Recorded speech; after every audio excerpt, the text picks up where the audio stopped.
रीवा जिले में हो चुके हैं 100 से अधिक कंटेनमेंट जोन। वहीं कोरोना के मरीजों की संख्या भी लगातार बढ़ती जा रही है। सबसे बड़ी चिंता की बात यह है कि मेडिकल कॉलेज चिकित्सकों के बाद अब विंध्या हॉस्पिटल व चौरसिया नर्सिंग होम में भी कोरोना संक्रमित पाए गए हैं। इसके अलावा सिविल लाइन थाने में पदस्थ 2 आरक्षकों की भी रिपोर्ट पॉजिटिव पाई गई है। कुल मिलाकर मंगलवार को जिले भर में फिर से 30 संक्रमित मरीज मिले हैं, जिसकी वजह से एक बार फिर से हड़कंप की स्थिति निर्मित हो गई है। अब तक की सबसे बड़ी संख्या बताई जा रही है। वहीं जिला प्रशासन व स्वास्थ्य विभाग की टीम द्वारा विंध्या हॉस्पिटल व चौरसिया नर्सिंग होम की ओपीडी को बंद करा दिया गया है। वहीं कोरोना संक्रमित मरीजों के संपर्क में आने वाले लोगों की कॉन्टैक्ट हिस्ट्री निकाली जा रही है। देश, दुनिया व प्रदेश के साथ साथ रीवा जिले में भी अत्यंत तेजी से केस बढ़ते जा रहे हैं, जिसकी वजह से स्थिति अत्यंत खराब हुई है। अगर हम बात करें रीवा जिले की, तो यहाँ 15 डॉक्टर मेडिकल कॉलेज के भी संक्रमित पाए जा चुके हैं। इसके बाद विंध्या हॉस्पिटल और चौरसिया नर्सिंग होम में भी मरीज कोरोना संक्रमित मिले हैं। इस बात से पूरी तरह से प्रशासनिक अमले के साथ ही स्वास्थ्य विभाग में अफरा तफरी देखी जा रही है। जिस तरह से रीवा में आए दिन बड़ी संख्या में कोरोना संक्रमित मरीज सामने आ रहे हैं, वह जिले के लिए घातक सिद्ध हो सकता है। इस संबंध में जब तहसीलदार यतीश शुक्ला से बात की गई तो उन्होंने बताया कि नगरपालिक निगम क्षेत्र के वार्ड क्रमांक 10 व पुलिस लाइन समेत चौरसिया नर्सिंग होम में बड़ी संख्या में कोरोना संक्रमित मरीज पाए गए हैं।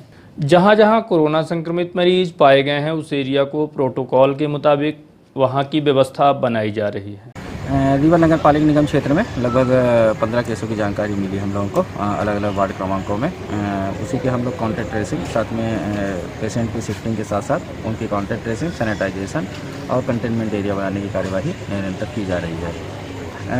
ये वार्ड क्रमांक 10 में है, पुलिस लाइन में है, 2 केसेस यहाँ पर हैं और चौरसिया नर्सिंग होम और अलग अलग स्थानों पर केस किए जा रहे हैं। ये पुलिसकर्मी हमको 2 पता चले हैं, सिविल लाइन थाने से संबंधित हैं, दोनों आरक्षक हैं। शिफ्टिंग कराई जा रही है, एम्बुलेंस बुलाई गई है शिफ्टिंग कराने के लिए। उन्हीं पर इंतजार किया जा रहा है एम्बुलेंस का, एम्बुलेंस आ जाती है शिफ्ट करा दिया जाए।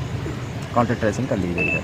वहीं जब इस संबंध में मुख्य चिकित्सा एवं स्वास्थ्य अधिकारी डॉक्टर आर.एस. पांडे से बात की गई तो उन्होंने बताया कि प्रदेश व देश के साथ साथ रीवा में भी कोरोना के केस बढ़ते जा रहे हैं। इसकी सबसे बड़ी वजह ज़्यादा से ज़्यादा लोगों की सैंपलिंग कराई जा रही है। यही वजह है कि केस तेजी से बढ़ रहे हैं।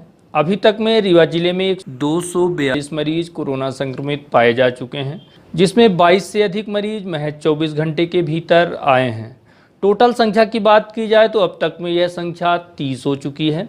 अभी रीवा में एक्टिव केस की बात करें तो इसकी संख्या 117 है। वहीं 122 केस रिकवर होकर अपने अपने घरों को लौट चुके हैं। वहीं अब जिले में 100 से अधिक कंटेनमेंट जोन भी बनाए गए हैं। कोरोना संक्रमित मरीजों की संख्या चौरसिया नर्सिंग होम समेत विंध्या हॉस्पिटल में भी पाई गई है, जिसके बाद जहां चौरसिया नर्सिंग होम को सील कर दिया गया है, वहीं विंध्या हॉस्पिटल को बड़ी संख्या में मरीज भर्ती होने की वजह से महज ओपीडी बस बंद कराई गई है तथा अस्पताल के कर्मचारियों की भी सैंपलिंग कराई जा रही है। अभी तक लगातार 8 से 900 रिपोर्ट पेंडिंग बताई जा रही है। अभी एक्चुअली केसेस इस समय कोरोना के तो जैसा कि पूरे प्रदेश और देश में हो रहा है, यहाँ भी केसेस की संख्या ज़्यादा मिल रही है और उसका मुख्य कारण है कि इस समय यहाँ पर सर्वे का काम बड़ी तेज़ी से चल रहा है और सैंपलिंग खूब ज़्यादा हो रही है। हमने अभी इस महीने लगभग 10,000 से ज़्यादा सैंपल हमने केवल इसमें जुलाई में किया है। अभी सैंपलिंग बढ़ने से निश्चित तौर पर केसेस की संख्या भी खोजी जा रही है।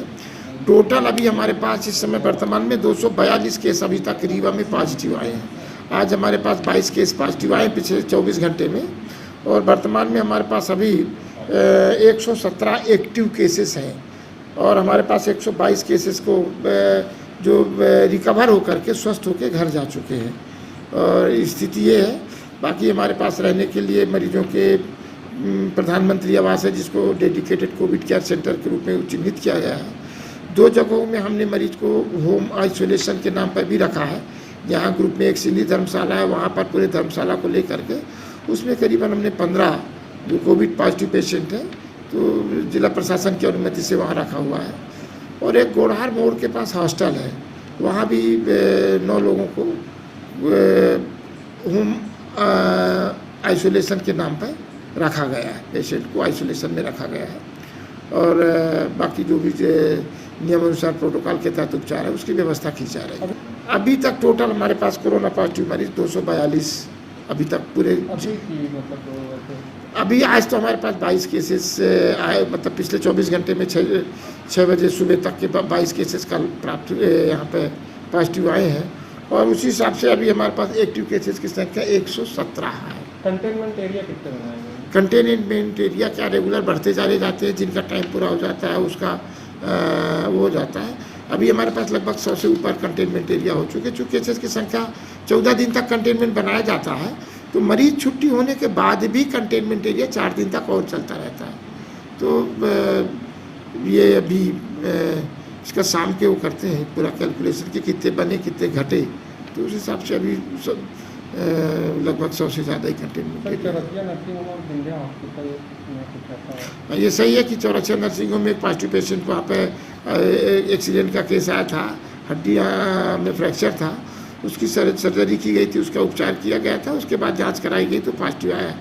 वहाँ के प्रशासन को चौरसिया नर्सिंग होम को सूचित कर दिया गया है कि आप अस्पताल में ओपीडी तत्काल बंद कर दें, मरीज की एंट्री कम से कम 5 दिन के लिए अभी ना करें, पूरे अस्पताल को सैनिटाइज कराएँ और जो भी संबंधित चिकित्सक या स्टाफ है उसको 5 दिन के लिए अभी तत्काल क्वारंटाइन करें। इसके बाद जांच करा करके पुनः यदि वे निगेटिव रहता है तो अस्पताल संचालित किया जा सकता है। विंध्या हॉस्पिटल के लिए भी यही प्रोटोकॉल है, क्योंकि विंध्या हॉस्पिटल में मरीज अभी भर्ती हैं, करीबन 50-55 मरीज भर्ती हैं। ऐसी स्थिति में मरीजों को वहाँ से हटाना संभव नहीं। उसमें कुछ हृदय रोग के जिनके ऑपरेशन भी हुए वो भी भर्ती हैं, कुछ डिलीवरीज भर्ती हैं, छोटे छोटे बच्चे हैं, तो उसको तत्काल पूरे अस्पताल को सैनिटाइज करने का निर्देश दिया गया है। और जैसे पूरा अस्पताल धीरे धीरे सैनिटाइज हो जाता है, मरीज नई भर्ती वहाँ पर रोक दी गई है और सैनिटाइज होने के बाद स्टाफ का सैंपल कराया जाना है और सैंपल में निगेटिव पाए जाने पर अस्पताल को पुनः संचालित किया जा सकता है।